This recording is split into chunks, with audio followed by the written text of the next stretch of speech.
Raise your hands, please. We've found a way to be a half game up in first place, but got the one team coming in that we've got a losing record against since I've been here, coming in on Saturday, so we've got to do a better job. In the past when we played these guys, you know, their defense has caused us issues with our turnovers. We turned it over too much. You know, this is a team that's number one in the country in offensive rebounding rate. Got the best rebounder in our league, and Anderson Garcia, he goes hard. I mean, I love watching him play. He's tough, he's physical, he's plays hard. So our guys are gonna have to really man up, try to keep them off the glass.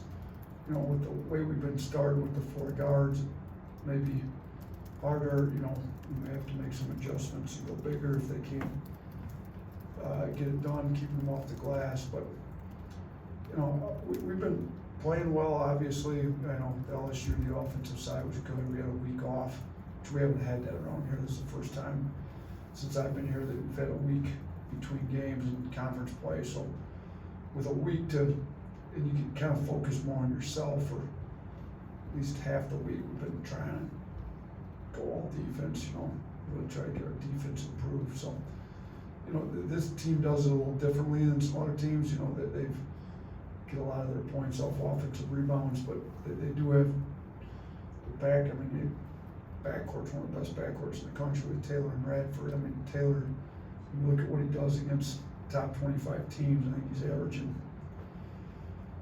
was he averaging 27 points a game against teams ranked in the top 25. So he's got 3 30-point games against ranked teams this year. He seems like he's stepped up big in big games. Radford's been big. I mean, but two of those guys together, you know, have really accounted for almost half this team's points. So, you know, it's like those two guys create plays. They do have some guys that can make some threes and aren't bad offensive players themselves, but those two guys get a bulk of the offensive usage, and everybody else just goes to the glass and kills it. And then Radford's a pretty good offensive rebounder himself. So we got to do a great job on the offensive glass. We got to do a good job on defense, forcing a miss to begin with. And we got to do a great job on the defensive glass. And then on our offensive end, we got to take care of the ball, because our turnovers will fuel their transition game, which has been big in some of their wins as well. Start with Charlie. Yeah, hey coach, you mentioned the week off. That's what I was going to ask about. Just how have you seen that maybe benefit the guys? And in today's practice, did you see it kind of come to fruition in that regard? I thought it was one of our better practices. I think got some guys more focused on defense, playing harder on defense. You know, we were able to, you know, work on a few different things defensively. Not all of them directly apply to this game, but you know, just some of the overall intensity and attention to detail and focus on defense, I think has been better. So, you know, different guys had better practices throughout the course of the week. I did tell the team, I think most guys on the team, they've had their best practice of the year at some point this week. Now, it wasn't all on Monday or Tuesday or Thursday or Friday. They kind of, but if we can get everybody to start playing their best basketball as we're headed to the close of the year, that's the goal. Blake. Yeah, I wanted to ask if, when you were at Buffalo, if you ever had a bye week like this, and if you think it's beneficial with it being new this year. It's a good question. I'd have to go back and look at I don't remember having one like this, to be honest with you. So off the top of my head, I would say no. And to answer the second part of the question, yes, I did think it was beneficial. It's, you know, to kind of get your legs back up on you. We gave them Wednesday off instead of play. You know, typically, you know, we played Saturday, we gave them the typical Sunday off. You know, if you play Saturday, Wednesday, our typical schedule is off Sunday, practice Monday, Tuesday, play a game Wednesday, practice Thursday, Friday, off Sunday. So we went off Sunday, practice pretty hard Monday, Tuesday, game totally off Wednesday, try to get them rested, and then went a lot lighter on Thursday and Friday to try to make sure their legs are under them for the stretch run. You know, 3 weeks from tomorrow, there'll be an SEC championship, or champion crowned, I should say. Like, that regular season's over 3 weeks from tomorrow. So it seems like it's flown by and we're getting close to the end, but we want to make sure that guys are fresh, but it also gives you a week to,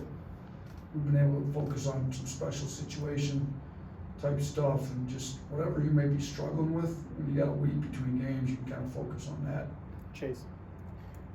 Y'all are number 5 in the country right now in free throw shooting. It's almost 80%. I imagine you expect that from guards, but to have a big like Nelson that's shooting 85%, what does that do? Yeah, no, it's great. I mean, when I got here, one of the things everybody asked me about was, how are you gonna fix the free throw shooting? Well, best way to fix the free throw shooting is recruit some shooters. We tweak free throws here and there, and we do put them in pressure situations in practice and do different things, but we're shooting the three pretty well, we're shooting free throws pretty well. It helps a lot having a 6'11" guy. I mean, Grant was over 90% about halfway through the year, so he's dropped off a little bit here lately, but still be at mid-80s for one of your bigs. Your starting center essentially is how we're playing him now is huge. And really, outside of 2 guys on the team, everybody's up pretty high. I mean, Sam's one of our best shooters. And I kind of joked to him the other day. I'm like, Sam, you're the 7th best free throw shooter we got on the team. Like, if you go look, I mean, he's an elite shooter. And it's true. I mean, Reitzel shooting, between Reitzel, Nelson, Sears, Estrada, Rylan Griffin. Like, we've got a lot of good free throw shooters. So I didn't realize we're 5th in the country in free throw percentage. If we could get Diabate to make a few free throws, we can get up to number 1. That's the project right now. We gotta get Nick and Mo making their free throws up higher like everybody else. Mike Rodick. You have the tournament committee's top 16 coming out while you're playing tomorrow. The top 16 seeds there. Just what does that mean to you to have really be in that conversation through the last 4 years? What does it mean for the program? Yeah, I think it shows where you got in the program too. It comes out tomorrow, and then is that 4 weeks from the next day, a month before? Is that what it is? So you have 4 weeks till the selection Sunday.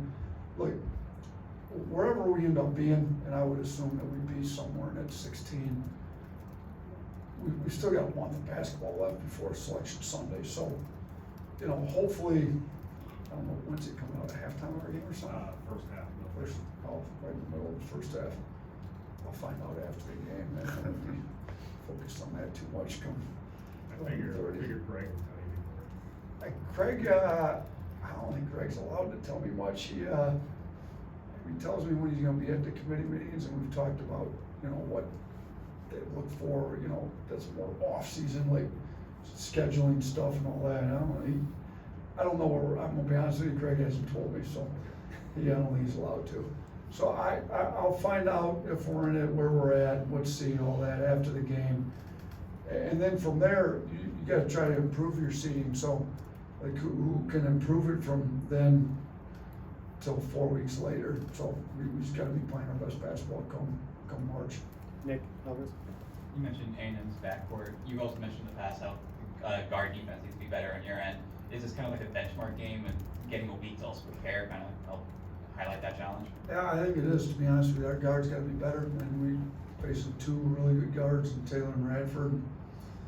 We gotta be able to guard them. So, and they may still end up with some decent numbers just because, I don't know how many shot attempts Taylor had when he scored 41, but it was a lot. I mean, if he shoots that many times, he's bound to score some points. So it's more like how highly contested are the shots, how difficult are you making his shots, and if he chooses to still take real difficult shots, how good are we on the defensive glass to rebound the ball? That's why I almost think they don't mind.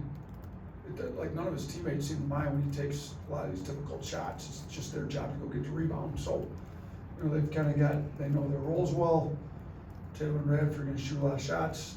Our guards have to do a great job making sure his shots are all highly contested and just making things a lot more difficult for him. But yeah, this would be a game to see, like, how much is our backcourt improved defensively, because these are 2 guards that are going to stay super aggressive, because it's their job to get shots up. A lot of times their best offense is just to get a shot up on the rim, whether it's a high percentage shot or not, it doesn't really matter. They get a shot up on the rim and let Garcia and all of them go back. They've got Carter, Coleman, kind of just go down the list, all these guys that come and saw them in Washington, and they've got hard playing guys that just go get it off the backboard and off the rim. Charlie. Coach, you guys are gonna be wearing the throwback uniforms tomorrow. Just what does it mean, or I guess the importance for you to not only embrace the school's tradition, but to bring back alumni like you guys are gonna do? Yeah, it'd be super cool. It's that team that Petway was on that went to the Elite Eight's coming back. They're gonna honor them during the game tomorrow. You know, they've got great tradition around here. They've won a lot of games. Depending on what stats you look at, we're either the second or third, you know, best basketball program in the history of the SEC. You know, based on winning percentage, wins, total wins, and all that. So it's nice to honor the past teams that have won a lot of the games before, you know, I was able to get here. So to see those guys and have Petway come back, hopefully Petway can get a win tonight and be on a 2-game winning streak coming in here. But, you know, and then the uniforms look great, and it's kind of nice to have an alternative uniform to play in. I think the guys are excited about them, so it's not gonna have anything to do with whether we win or lose the game, but it is nice to honor some teams that have won here in the past. Anyone else? Awesome. Thanks, Coach. Thanks, fellas.